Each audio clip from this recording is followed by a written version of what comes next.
Welcome to Stand Up for Doctors. I'm your host, Kim Downey. Thank you very much for joining us today. In this introductory episode, I'll be answering the questions, who am I and why am I doing this? You may be wondering why I'm including a guest. I'd like to introduce Dr. Nicole Solomos. Welcome, Nicole. Thank you so much for having me. It's a Thank pleasure. you.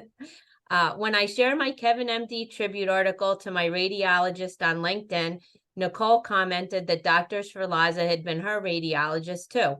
I was so surprised and moved to find someone else who knew him and that she and I shared that connection.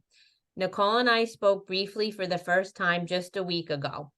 Instead of talking to the camera to record this episode, I wanted to share a summary of my story with a live person who hadn't heard it yet. Because of our very special connection, I thought Nicole would be the perfect person for this. When I asked her, she graciously agreed. Thank you, Nicole. Oh, you're welcome. In a recent communication I had with Kevin Barrell, an amazing social worker who works through our local cancer support center, I expressed gratitude for the ways he has supported me. In return, he said he was grateful to be a part of my intrepid journey. And I thought, wow, that's a very good word to describe it. It's been quite a venture into unknown territory for sure. So I'll do my best to summarize it. So I'm a physical therapist by training, and I was working at an elementary school locally. And then in 2020, I was diagnosed with thyroid cancer.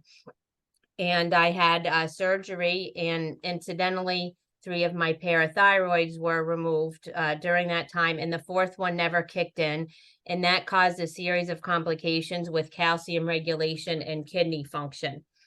And then I was referred to a nephrologist, and other things happened at that time. We thought my vocal cord was paralyzed. I couldn't talk for a couple of months. I saw an ENT that specializes in voice disorders. I saw a speech therapist. The tumor was, the margin was positive. I had radioactive iodine. When I was referred to nephrology, they sent me for a kidney ultrasound that found a spot on my liver. I needed a liver MRI. So it was a lot. And then once you go on one medication, as you know, then it can have effects with other things. So then they were adding more medications in the spring. And I was kind of despondent about it because I thought I had only consented to levothyroxine, after my thyroid surgery, nothing else. So my nephrologist was willing to work with me. I thought if I could reduce the initial medication I was on, that maybe I could get rid of the other 2. So he closely monitored me. And that summer of 2021, I blacked out and fell and hit my head. And over the next couple of months, I had a brand new primary care doctor, new to me. And he figured out, with the help of my nephrologist and wonderful physical therapist, that I had Lyme disease, a concussion, a thoracic outlet syndrome, whiplash injury, and a broken toe. So I went to 4 months, and in retrospect, my doctor thinks that low calcium caused a cardiac arrhythmia. So needless to say, we did not continue to try to reduce my medications. Right. So I had an amazing physical therapist, Mark DeFresney, and he thinks outside the box. And because I had neck issues and dizziness, and we weren't sure what was Lyme disease, what was concussion. But he's just really good, and he helped me a lot. And he had me in good shape by December 29th, 2021. And that's when he discharged me. But the very next day I was back on the operating table because we had just found out I had breast cancer. So the December 29th, the day I left my final PT appointment, I headed straight to the hospital where my surgery was going to be performed for the magnetic clip to be inserted. And that's when I met Dr. Sferlazza. So I'll link the tribute article and KevinMD podcast about him in the show notes, where I share some details of our story.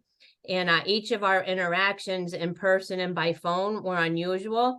And I now think it was by grand design or destiny, or however you wish to describe it, to make sure I was paying attention.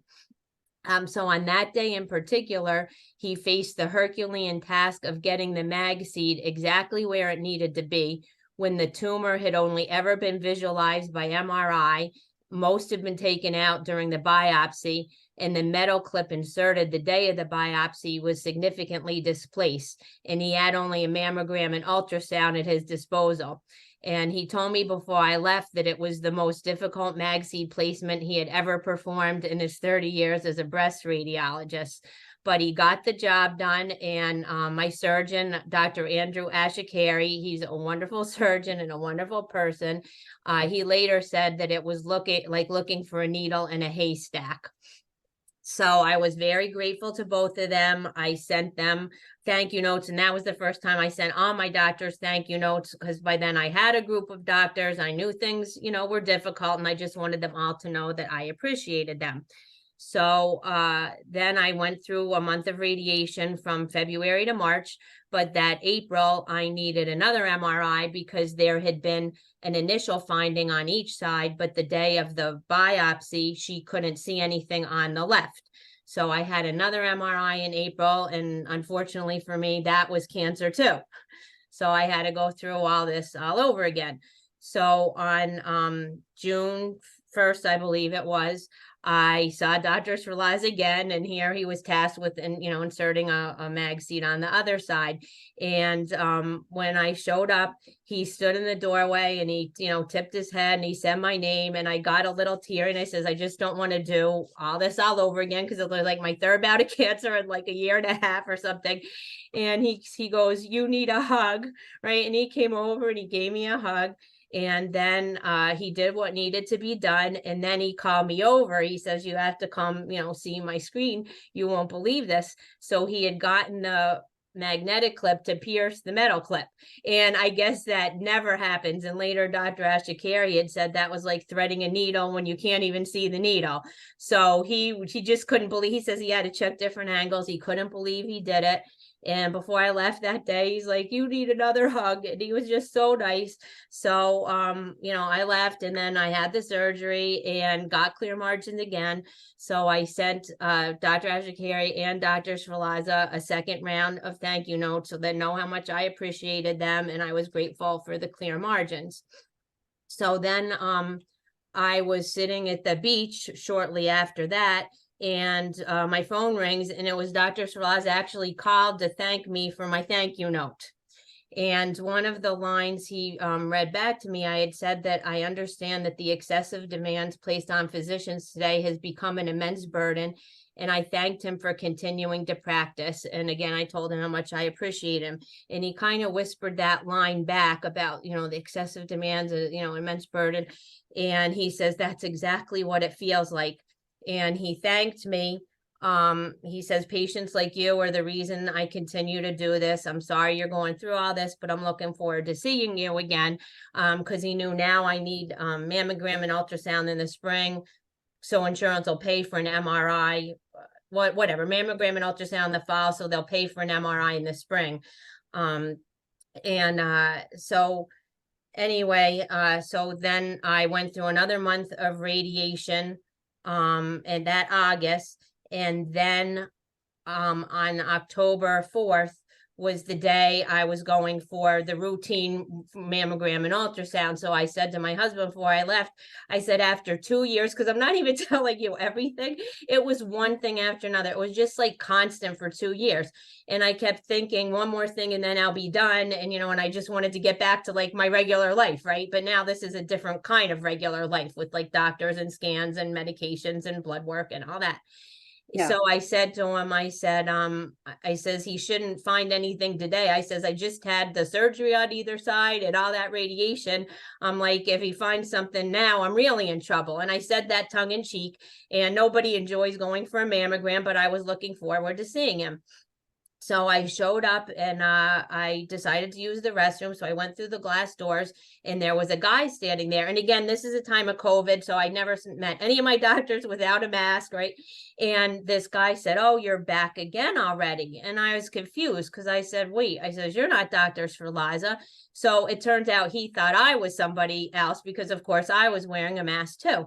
And he said, no. And I said, and I looked in, and he wasn't in his reading room. And I said, where's Dr. Sferlazza? And he says, go ask the front desk. So I went to the front desk and I said, where's Dr. Sferlazza? And they said he died a month ago. And I actually said, are you joking? Because I thought I was going to see him any second. And they said no. And I said, what happened? And they said they didn't know. So I fell apart. I actually kind of went into partial shock. Like my arms and legs went numb. I couldn't stop shaking and I couldn't stop crying. So I was sitting in the waiting room because now they're down 2 radiologists because one of them was on maternity leave.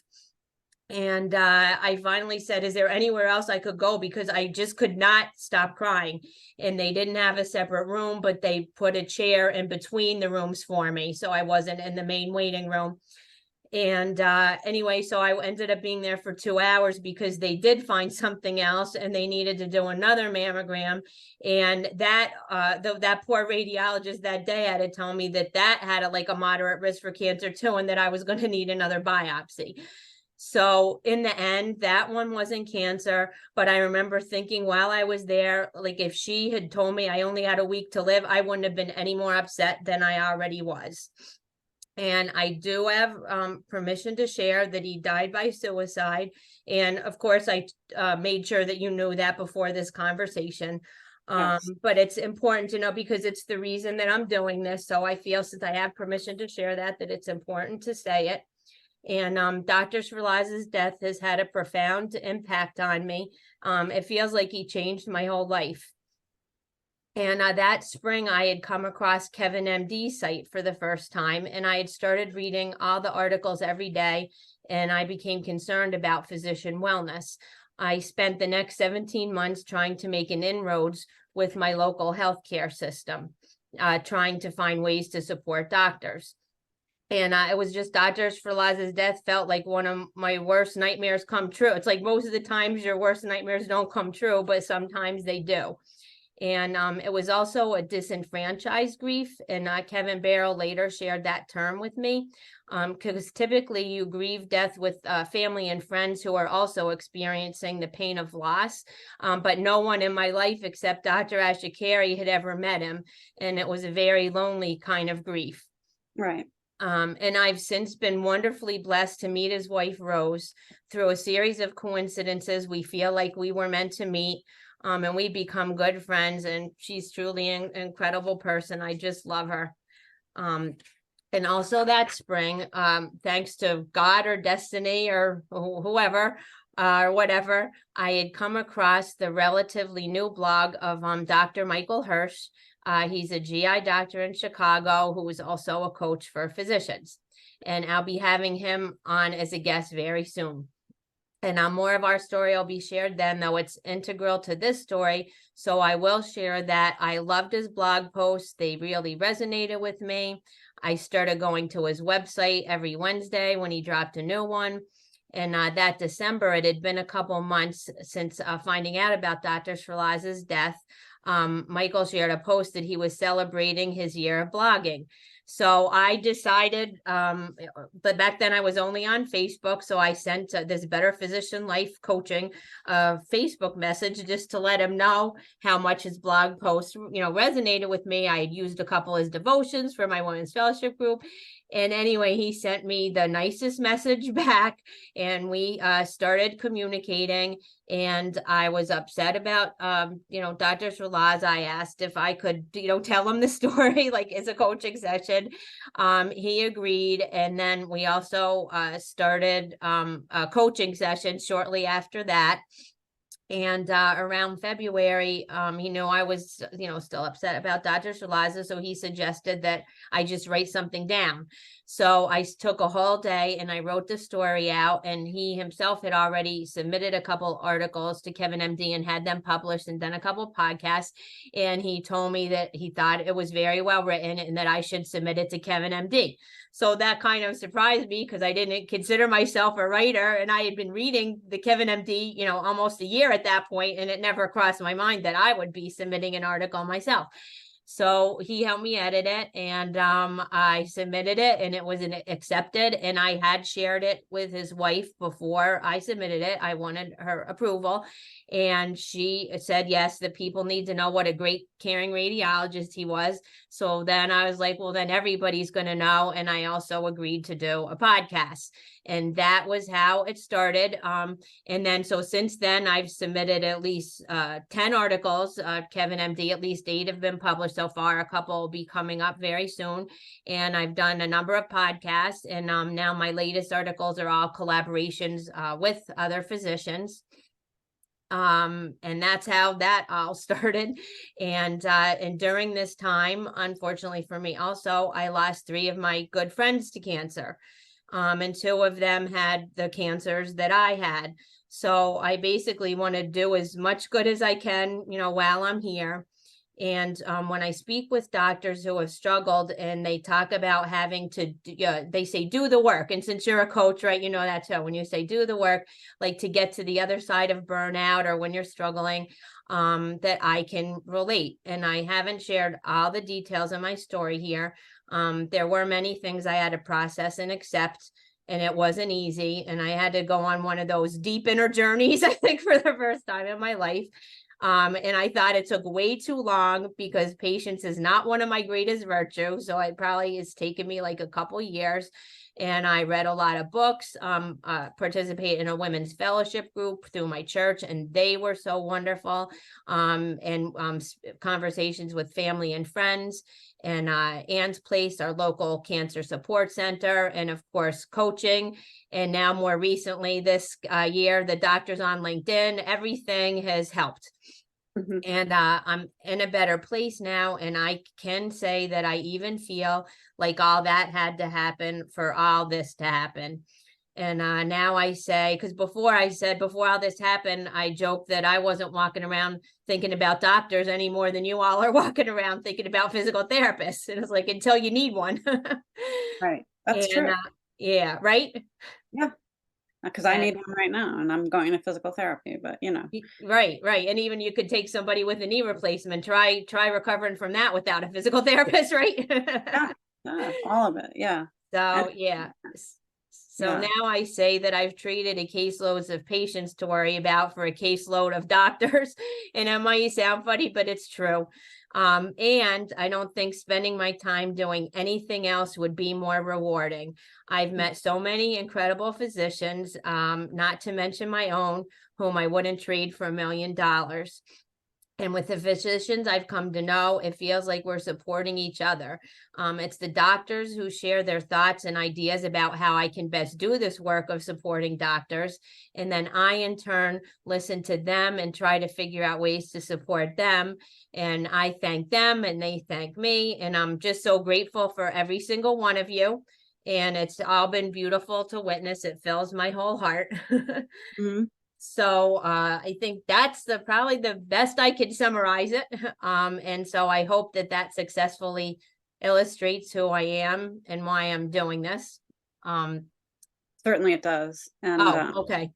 I just have to say that you must be doing a lot of work, because um it's wonderful, it's just fabulous work. And to break through this like wall that physicians put up, honestly, I mean, a lot of physicians have this like wall. Well, you can't understand what I'm going through because you're not, you didn't go through it, that type of thing. Mhm. And so for you to have um, penetrated that wall in so many cases, I mean, obviously not in every case, Mhm. because you just don't know every single physician, but I don't think that this would be an issue for you.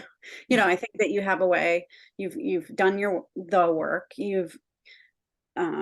And you've gotten through that. And I think that's part of physicians' work too, is to like, um, you know, break down the wall, right? Mhm. Is to let other people in, and not, it doesn't have to be super personal. That's not what I'm saying. It's just that Right.